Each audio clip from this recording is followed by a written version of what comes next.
ফলের দাম বেড়েছে, এতে আমার আল্লাহর দোষ নয়। ফলের দাম বাড়িয়েছে ইসলামের দুশমন যারা, তারা।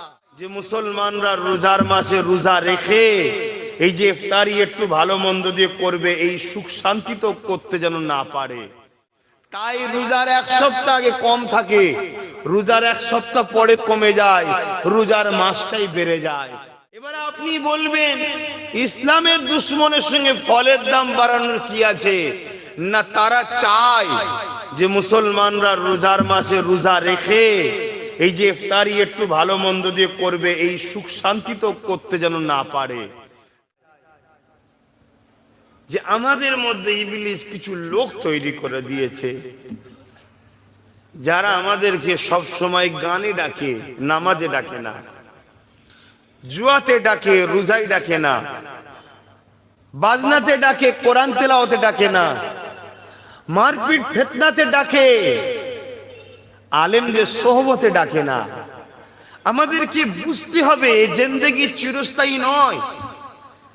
আমাদেরকে সুন্দর জিন্দেগিটা যিনি দিয়েছেন, যিনি 11 মাস আমাদেরকে খাওয়ালেন, আমাদের জন্য কত রকম খাদ্য তৈরি করলেন, ফলের দাম বেড়েছে, এতে আমার আল্লাহর দোষ নয়। ফলের দাম বাড়িয়েছে ইসলামের দুশমন যারা, তারা। এবারে আপনি বলবেন ইসলামের দুশমনের সঙ্গে ফলের দাম বাড়ানোর কি আছে? না, তারা চায় যে মুসলমানরা রোজার মাসে রোজা রেখে এই যে ইফতারি একটু ভালো মন্দ দিয়ে করবে, এই সুখ শান্তি তো করতে যেন না পারে, তাই রোজার এক সপ্তাহ আগে কম থাকে, রোজার এক সপ্তাহ পরে কমে যায়, রোজার মাসটাই বেড়ে যায়। তাহলে ইফতার ও রোজাকে সে ঘৃণা করে, ইফতার ও রোজাকে যে ঘৃণা করে সে ইসলামের দুশমন না দুশমন নয়?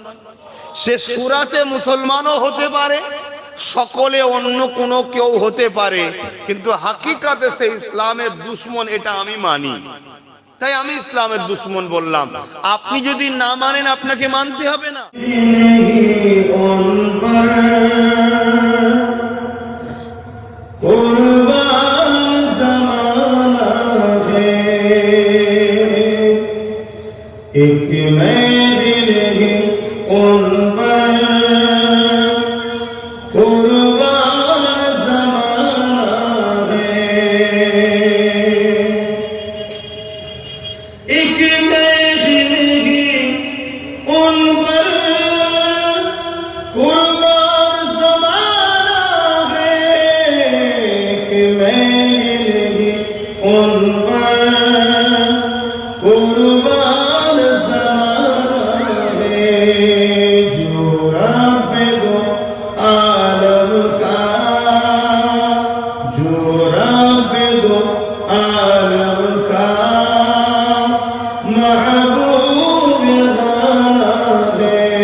আমার রাসূলুল্লাহর উপরে কম জুলুম করেছে বলুন?